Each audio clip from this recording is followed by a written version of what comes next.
Hello friend, welcome to our YouTube channel. दोस्तों, आज हम बात करने वाले हैं मौलिक अधिकार की।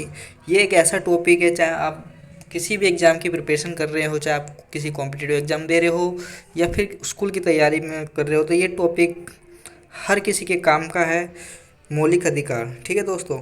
तो आज हम इसकी बात करेंगे कि ये मौलिक अधिकार कहाँ से लिया गया, कौन से भाग में है, वो सब।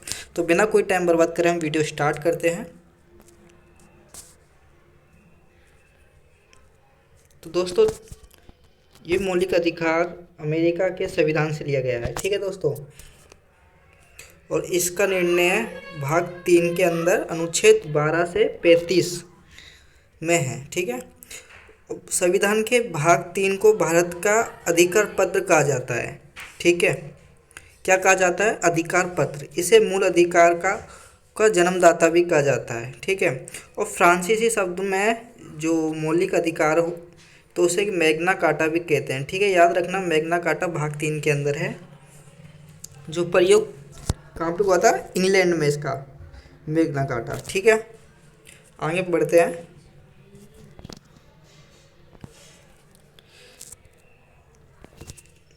कि मौलिक अधिकारों जो अधिकारों में संशोधन हो सकता है एवं राष्ट्रीय आपात के दौरान क्या है? अनुच्छेद 352 जीवन और व्यक्तिगत स्वतंत्रता के अधिकार को छोड़कर अन्य मौलिक अधिकारों को स्थगित किया जा सकता है। यानी दोस्तों कि जो मौलिक अधिकार है उनमें संशोधन हो सकता है। संशोधन का मतलब होता है परिवर्तन, ठीक है। यानी संशोधन का मतलब है परिवर्तन। और जब ऐसे राष्ट्रीय आपातकाल लगता है अनुच्छेद 352 के तहत, तो क्या होता है कि जो हमारे मौलिक अधिकार हैं, तो व्यक्तिगत और स्वतंत्रता के अधिकार को छोड़कर सभी अधिकारों को रोक दिया जाता है, थोड़े टाइम के लिए स्थगित कर दिया जाता है, ठीक है।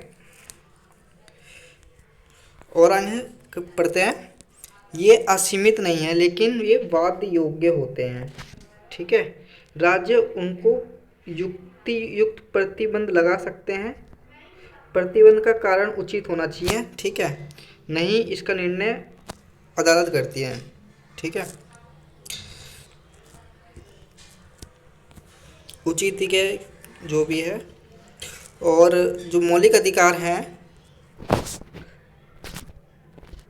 ये सुरक्षा के लिए क्या है? व्यक्ति उच्च न्यायालय और उच्चतम न्यायालय के तहत जा सकता है। ऐसे कि आपके मौलिक अधिकारों का हनन होता है तो अनुच्छेद 226 के तहत और अनुच्छेद 232 के अकॉर्डिंग आप उच्चतम न्यायालय और उच्च न्यायालय दोनों में जा सकते हो, ठीक है, कि हमारे मौलिक अधिकारों का हनन हो गया है।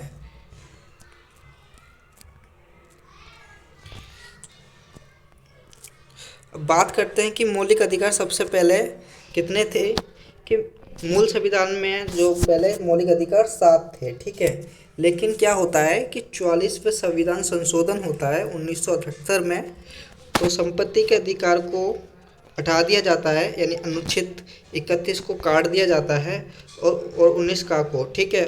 और इसको क्या कर दिया जाता है? संविधान के भाग 12 के अंदर 300 का के अंदर कानूनी अधिकार बना दिया जाता है, रख दिया जाता है इसको, ठीक है। ऐसा इसलिए होता है क्योंकि कुछ लोगों के पास तो बहुत सारी ज़मीनें होती हैं, ठीक है, और किसी के पास बिल्कुल भी ज़मीन नहीं है। और कानून कोई ऐसे मेट्रो बना रही है, कुछ बना रही है, तो बहुत सारे अमीर लोग अपना घर लेकर रख लेते हैं, तो वो कैसे रास्ता वगैरह निकालेगी। तो क्या होता था कि ये मौलिक अधिकार है जो आड़े बीच में आता था, तो इस कारण से काफ़ी दिक्कतें होती थी। तो इस वजह से इसे कानूनी अधिकार अब बना दिया गया है, ठीक है। तो क्या करती है अब? कानूनी अधिकार के तहत उस संपत्ति है सरकार ले लेती है, और जो पैसे होते हैं वो उनको उस अकॉर्डिंग दे देते हैं, ठीक है।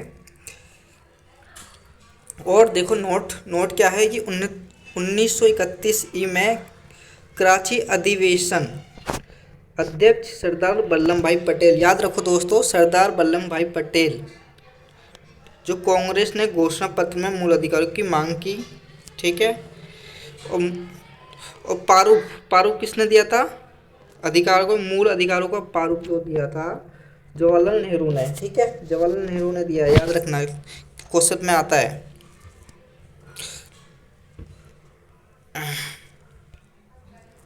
ठीक है, आगे चलते हैं।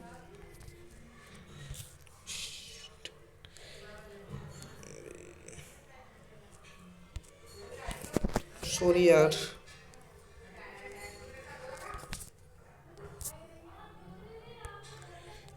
वेस्ट। ठीक है, हो गया। थोड़ा वो दिक्कत आ रही थी उसको करने में, तो हम मोटा मोटा देख लेते हैं कितने मौलिक अधिकार है, कौन से अनुच्छेद में है। ठीक है, समानता का अधिकार है जो 14 से 18 के अंदर है अनुच्छेद में। स्वतंत्रता का अधिकार जो है 19 से 22 में है। शोषण के विरुद्ध अधिकार है 23 से 24 है। ठीक है, धार्मिक स्वतंत्रता का अधिकार जो है 25 से 28 है। और संस्कृति और शिक्षा संबंधी अधिकार यह है 29 से 30 में। ठीक है, और सबसे बड़ा अधिकार जो है इन सब का संवैधानिक उपचारों का अधिकार। दोस्तों, ये संवैधानिक उपचारों का अधिकार को जो भीमराव अंबेडकर हैं, ठीक है, उनका हृदय भी कहा जाता है, ये दिल है एक तरह का। ठीक है, आगे पढ़ते हैं एक एक करके।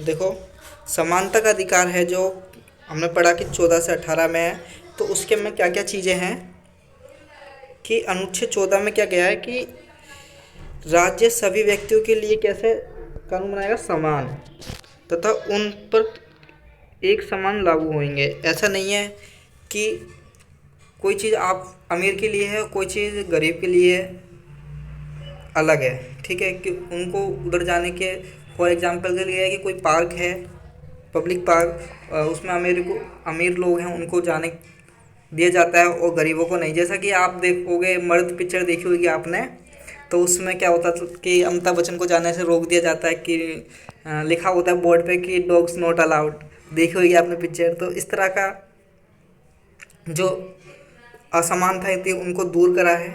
ठीक है, तो ऐसे पब्लिक एरिया में आप हर कोई जा सकता है, बस पैसा होना चाहिए।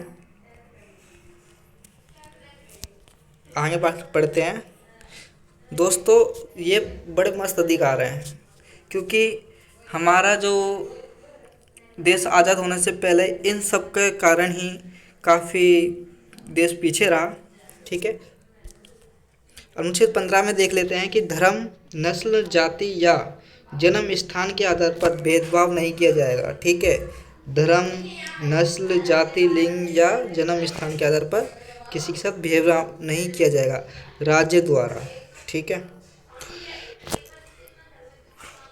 ऐसा नहीं है कि कोई पिछड़ी जाति का है और निम्न तबके का है तो राज्य उसको, मतलब उससे रिलेटेड कोई चीज़ होगी उसे वंचित रख देगी। ठीक है, ऐसा नहीं है, करेगी। और आगे बढ़ते हैं।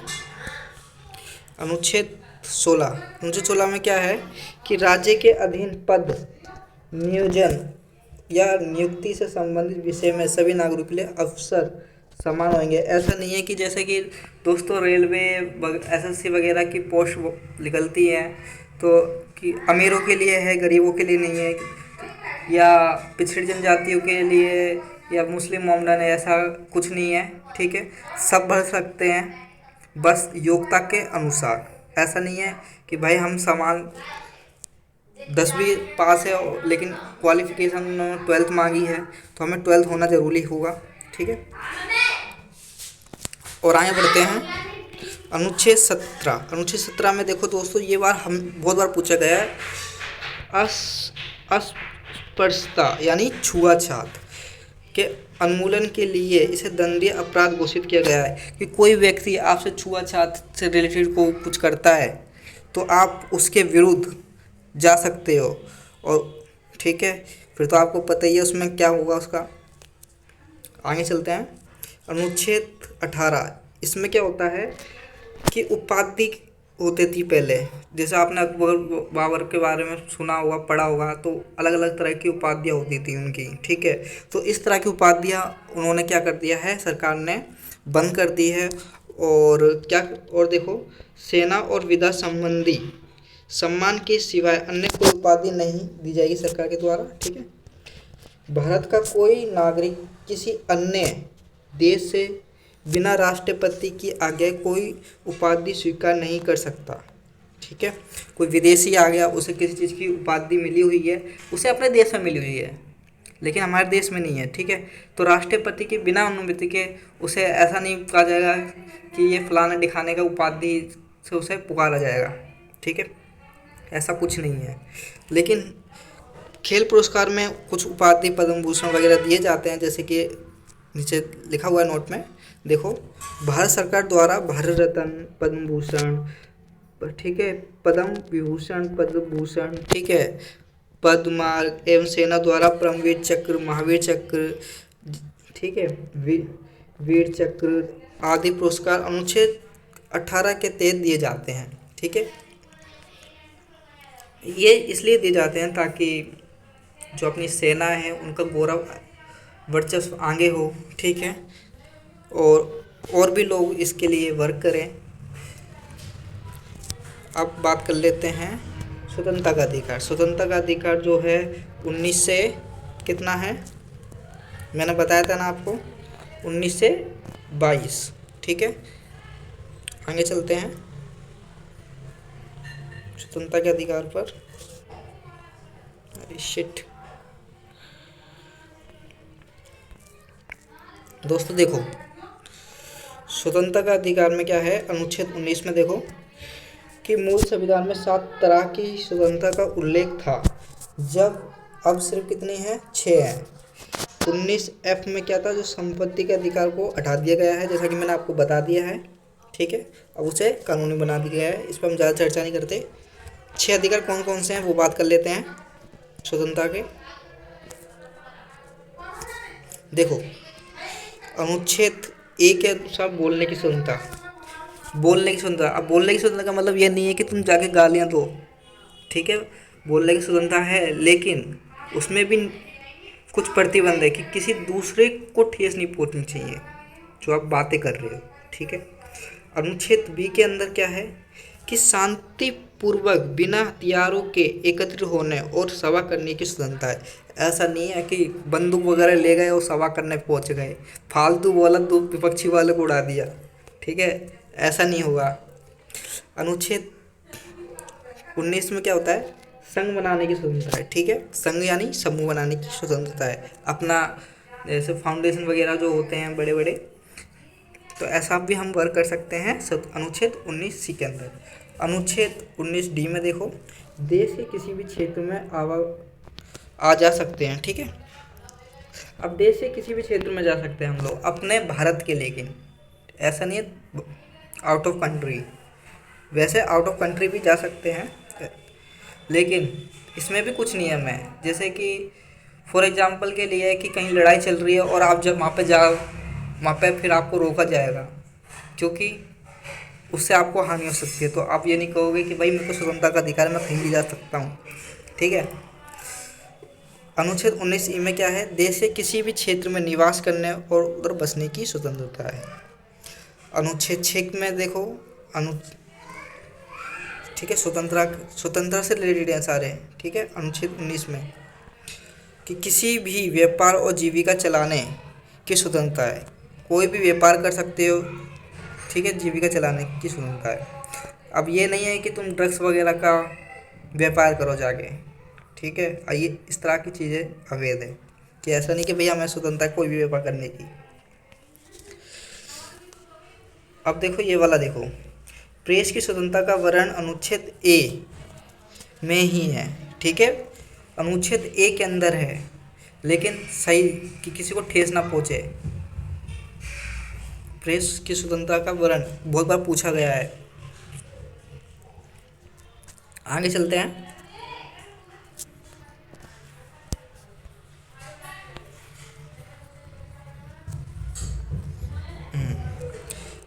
19 देख लिया अनुच्छेद। अब अनुच्छेद 20 की बात है। अनुच्छेद 20 में क्या होता है कि अपराधों के लिए दोष सिद्धि के संबंध में संरक्षण यानी सुरक्षा। कैसे, देखो, इसके तहत 3 प्रकार की स्वतंत्रता का वर्णन है। किसी भी व्यक्ति को एक अपराध के लिए एक बार सजा मिलेगी, ठीक है, यानी कि आपने किसी को मतलब चोट पहुंचा दी, ठीक है, आपको सजा हो गई, और 6 महीने की हुई, साल की हुई, उसके बाद आप वरी हो जाते हो। उसके बाद फिर वो दोबारा पहुंच गया कोर्ट, अब ऐसा थोड़ी है दोबारा पहुंचेगा तो आपको दोबारा सज़ा मिलेगी उसी चीज़ की, ठीक है, तो एक ही बार सज़ा मिलेगी। दूसरा है अपराध करने के समय जो कानून है उसी के तहत सज़ा मिलेगी, ना कि पहले और बाद में बनने वाले कानून के तहत, ठीक है, कि पहले तो खाली पैसे दे के वगैरह छूट दिया जाता था, और अब क्या है कोई कानून में ऐसा बना कि अब फांसी दी जा रही है, तो ऐसा नहीं है कि अब उसे फांसी ही दी जाएगी दोबारा से, ठीक है।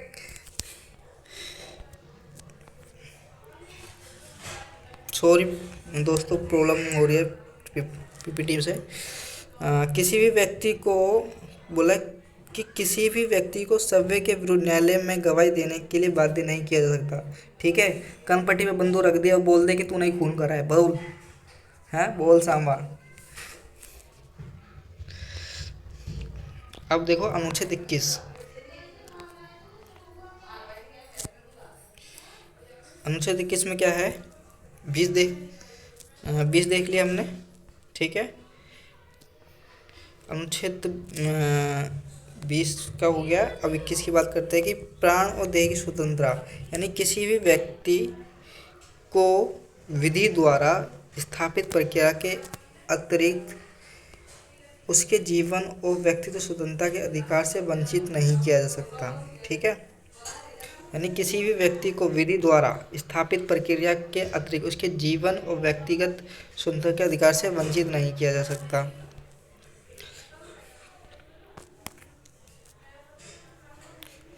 और आगे चलते हैं, अनुच्छेद 21 हो गया अपना, ठीक है। और 21 का के अंदर ही अनुच्छेद 21 का के अंदर है 6 से 16 वर्ष की आयु के समस्त जो बच्चे हैं, ठीक है, बच्चों को ऐसे ढंग जैसे कि राज्य विधि द्वारा अवधारित करे कि निःशुल्क शिक्षा के बारे में बात की गई है कि 6 से 14 साल के बच्चों को शिक्षा दी जाएगी, ठीक है। और इसमें संशोधन हुआ था 86 बार 2002 में हुआ था, ठीक है। अनुच्छेद 22 की बात करें हम, अनुच्छेद 22 में कुछ दिशाओं में गिरफ्तारी और निरोध में संरक्षण, यानी अगर किसी व्यक्ति को मनमाने ढंग से हिरासत में ले लिया गया, ठीक है, तो उसे 3 प्रकार से स्वतंत्रता प्रदान की जाती है। किस प्रकार की, कि देखो हिरासत में ले लिया तो पहला है कि हिरासत में लेने का कारण बताना होगा, ठीक है। मान के चलो आपने कुछ किया नहीं और आपको चलो भाई काम ले गए आपको, तो आप पूछोगे तो सही कि भाई मैंने करा क्या है, मेरा दोस्त क्या है, ठीक है, पुलिस वालों से। और दूसरी बात कि 24 घंटे के अंदर ही क्या है उसे दंड अधिकारी जो मजिस्ट्रेट होता है, दंड अधिकारी के समक्ष पेश किया जाएगा, ठीक है। ऐसा नहीं है आपको रख लिया उसने 24 घंटे और जो अधिकारी है मजिस्ट्रेट है, ठीक है, तो उसका पेश भी नहीं करा, उसे अपने पसंद के वकील से सलाह लेने का अधिकार है, ठीक है। अब फिर क्या होता है कि उसे मतलब ये भी अधिकार है कि वो अपना वकील कर सके ताकि अपने विचारों को वकील के थ्रू बता सके, ठीक है, कि आप दोषी है, वो वकील बताएगा कि इन्हें कुछ नहीं करा है वगैरह वगैरह, ठीक है। इस तरह की आपको स्वतंत्रता है, 3 तरह की याद रहेगी। हिरासत वाली 24 घंटे के अंदर जो होता है मजिस्ट्रेट दंड अधिकारी के समझ पेश किया जाना चाहिए और वकील से सलाह ले सकता है वो, ठीक है। इसमें क्या है कि निवारक निरोधक क्या होता है, ये अनुच्छेद 22 के अंदर ही है, खंड 3, 4 और 5, 6 में क्या कहा गया है कि निवारक निरोधक के कानून के अंतर्गत किसी व्यक्ति को अपराध करने से पूर्व यानी पहले ही गिरफ्तार किया जाता है, ठीक है, कि संदेह कि भाई ये कुछ कांड करने वाला है, उससे पहले ही उसे गिरफ्तार कर लिया जाता है, ठीक है। ठीक है। निवारण निरोध का उद्देश्य व्यक्ति को अपराध से दंड देना नहीं, उसको दंड देना नहीं, उसे अपराध करने से क्या है, रोकना है। ठीक है। निवारण निरोध जिससे पता चल रहा है जो कि जो करने वाला है वो कुछ कांड, उससे रोकना है। लोक व्यवस्था बनाए रखने या भारत की सुरक्षा संबंधी कारणों से हो सकता है इस तरह के वर्क। ठीक है। और पढ़ो और देखो, निवारण निरोधक की किसी विधि के अधीन, विधि यानी कानून के अधीन गिरफ्तारी किया जाता है तब सरकार ऐसे व्यक्ति को केवल 3 महीने तक ही अभिरक्षा में निरुद्ध कर सकती है। 3 महीने तक रख सकती है गिरफ्तार करके। यदि गिरफ्तारी व्यक्ति को 3 महीने से अधिक समय के लिए निरुद्ध करना होता है तो उसे क्या होता है, तो उसके लिए सलाहकार बोर्ड का प्रतिवेदन प्राप्त करना पड़ता है। ठीक है। 3 साल से ज़्यादा अगर उसे रखना है तो।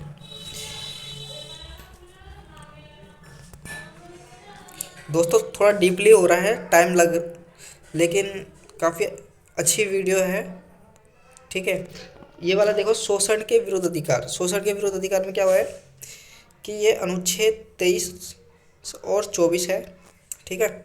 इसमें क्या है, अनुच्छेद 23 के अंदर कि मानव के दुर्व्यवहार और बलाश्रम का रोकती है ये। ठीक है। इसके द्वारा किसी व्यक्ति की खरीद बिक्री, जैसा कि पहले होता था, ठीक है, कि लोगों को बेचते थे, गुलाम लोग होते थे।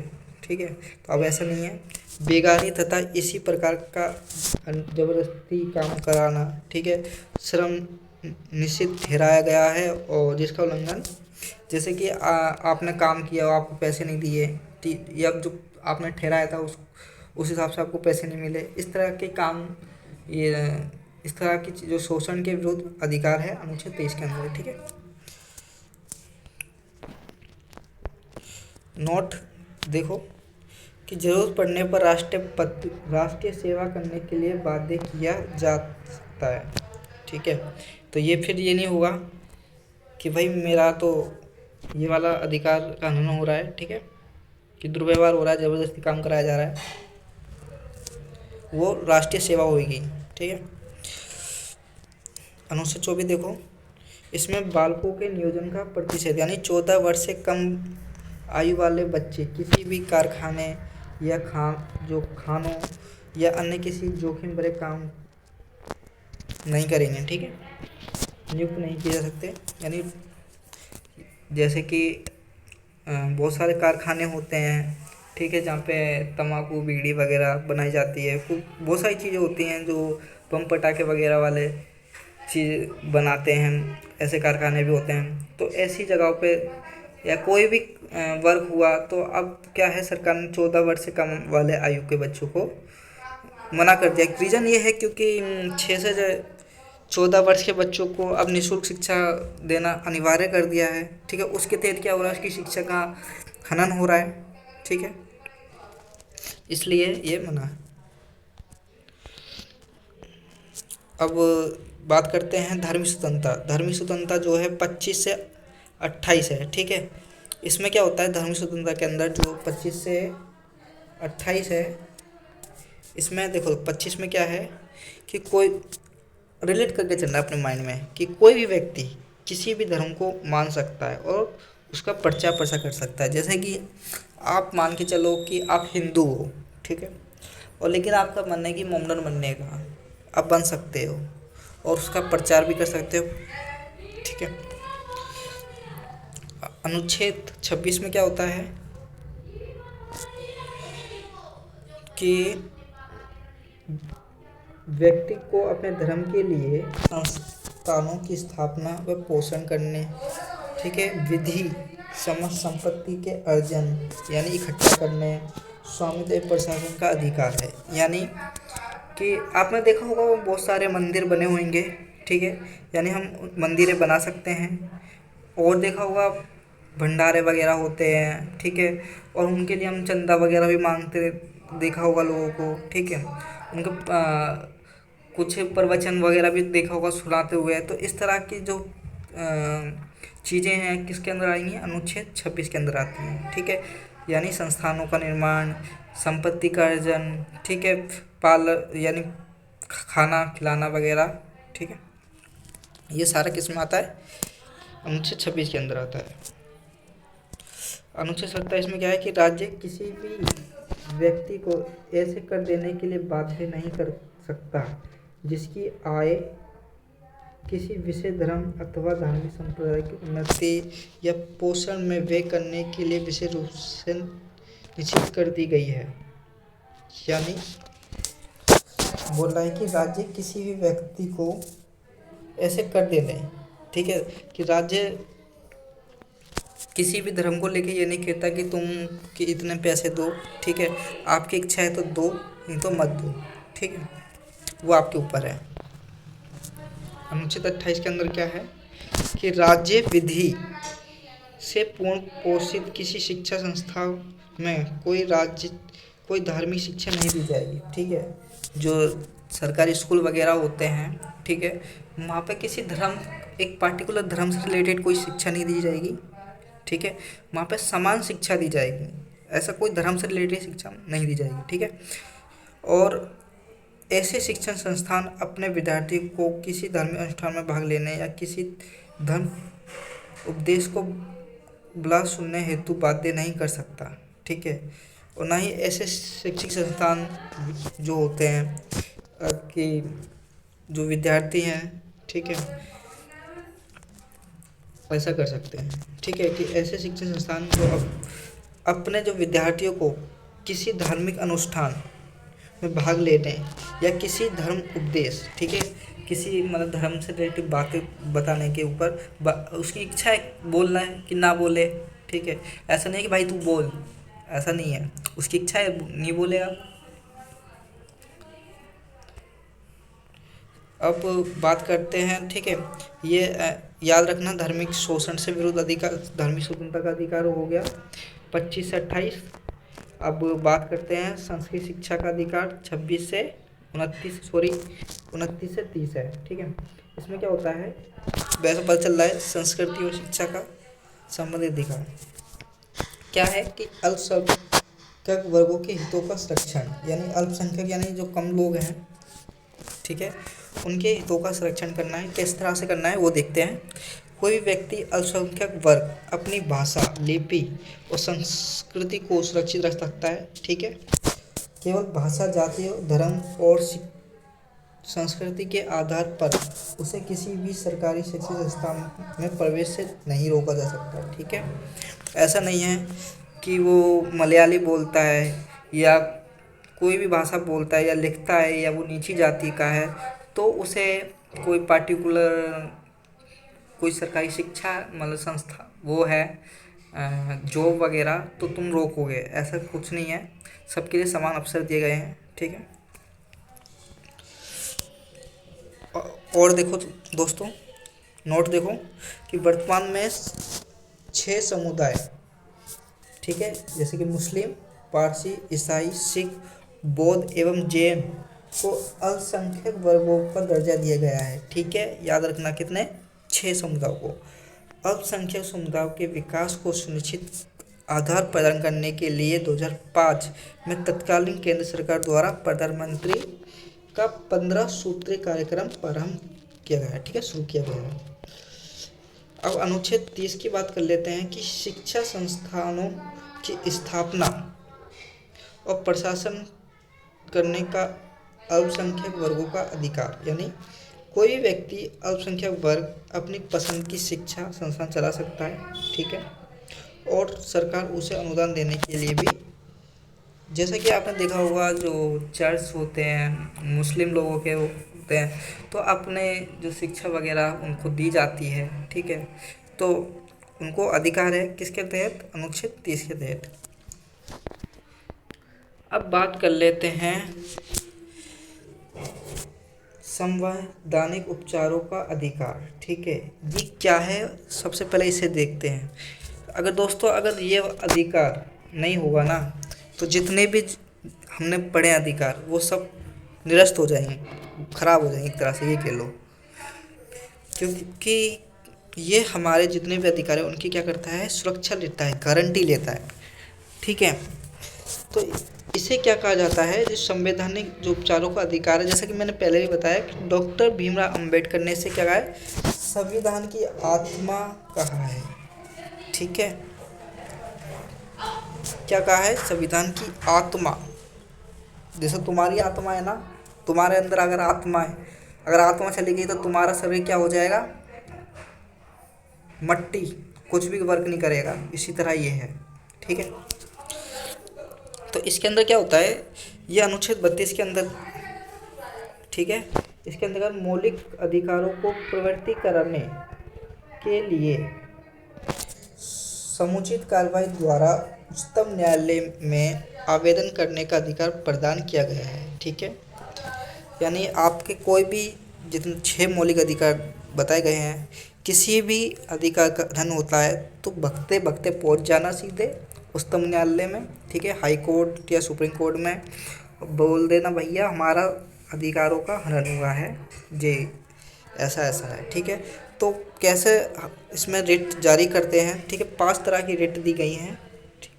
तो पहली है बंदी प्रत्यक्षीकरण, दूसरी है परमादेश, और तीसरी प्रतिषेध लेख, और है चौथी है उत्प्रेक्षण, ठीक है, और 5वीं अधिकार परीक्षा लेख, इंग्लिश में क्यों वारंटो कहते हैं, ठीक है। तो हम एक एक करके बात करते हैं कि ये क्या चीज़ें हैं। तो पहली बात कर लेते हैं बंदी प्रत्यक्षीकरण, ठीक है। इसमें क्या होता है कि ये उस व्यक्ति की प्रार्थना पर जारी किया जाता है जो ये समझता है कि उसे अवैध रूप से बंदी बनाया गया है, ठीक है, कि उसने कुछ करा भी नहीं है और उसे ज़बरदस्ती बंद कर लिया, ठीक है। तो क्या करेगा, तो वो हाई कोर्ट में जाएगा, ठीक है। इसके द्वारा क्या होगा, न्यायालय बंदीकरण करने वाले अधिकारी को आदेश देता है कि वे बंदी बनाए गए व्यक्ति को निश्चित स्थान और निश्चित समय के अंदर कहाँ पे उपस्थित करें, न्यायालय में, ठीक है, ताकि वो बता सके, क्योंकि न्यायालय तो बताएगा कि उसने अपराध किया है कि नहीं करा है, ठीक है। तो दूसरी बात है कि परमादेश में क्या होता है, परमादेश का लेख उस समय जारी किया जाता है जब कोई अधिकारी जो अपने सार्वजनिक कर्तव्यों का पालन नहीं करता, ठीक है। इस प्रकार के आज्ञा पत्र के आधार पर पदाधिकारी को उसे कर्तव्य के पालन की, भाई देख अपनी पोस्ट संभालनी है तो अपना काम कर ले, ठीक है। तो इस तरह की बातें परमादेश में बोलते हैं। प्रतिषेध में क्या होता है कि ये आज्ञा पत्र सर्वोच्च न्यायालय तथा उच्चतम न्यायालय द्वारा, ठीक है, हाई कोर्ट या सुप्रीम कोर्ट द्वारा छोटे न्यायालय या अर्धन्यायिक न्याय अधिकारियों को जारी करते हुए आदेश दिया जाता है कि इस मामले में अपने यहाँ कार्रवाई ना करें, ठीक है, क्योंकि ये मामला उनके अधिकार क्षेत्र के बाहर है। ऐसा होता है कि कुछ ऐसे काम होते हैं जो छोटे न्यायालयों के सीमा में नहीं होते, वो बड़े मतलब हाई कोर्ट या सुप्रीम कोर्ट के लिए होते हैं। तो वो हाई कोर्ट सुप्रीम कोर्ट ऐसे काम को रोकती है कि ये तुम्हारे सीमा के अकॉर्डिंग नहीं है, ठीक है, तो यानी तुम्हारे क्षेत्र में नहीं है, तुम्हारे क्षेत्र के अधिकार में नहीं है, तो ऐसा उन्हें काम करने से रोकती है और कहती है कि ये फाइल हमें ऊपर पहुँचाओ, ठीक है। आगे बात करते हैं उत्प्रेक्षण में क्या होता है। इसके द्वारा अधीनस्थ न्यायालयों को ये निर्देश दिया जाता है कि वे अपने पास लंबित मुकदमों के न्यायालय निर्णय के लिए उसे वरिष्ठ न्यायालय में भेजें।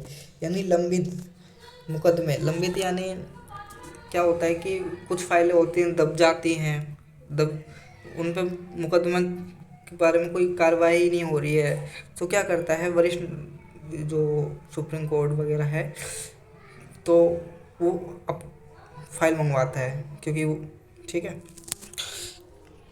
अधिकार परीक्षा वाला क्या होता है 5वां, इसमें अधिकार परीक्षा लेख में जब कोई व्यक्ति ऐसे प्राधिकार के रूप में कार्य करने लगता है जिसके रूप में कार्य करना उसे वैधानिक रूप से अधिकार नहीं है, ठीक है, वैधानिक रूप से अधिकार यानी कानूनी रूप से, तो न्यायालय अधिकार परीक्षक के आदेश द्वारा उससे पूछा जाता है कि तेरी क्या बात है भाई, तेरी क्या औकात है कि तूने ये काम करा है। ठीक है, बोलते तेरे को इतनी पावर किसने दे दी। तो ठीक है, तो क्या करता है सुप्रीम कोर्ट अधिकार परीक्षा लेख जारी करता है। ठीक है, तो ये वीडियो आपको कैसी लगी, अच्छी लगी हो तो दोस्तों लाइक और सब्सक्राइब जरूर करना, प्लस दोस्तों को शेयर जरूर करना। ठीक है।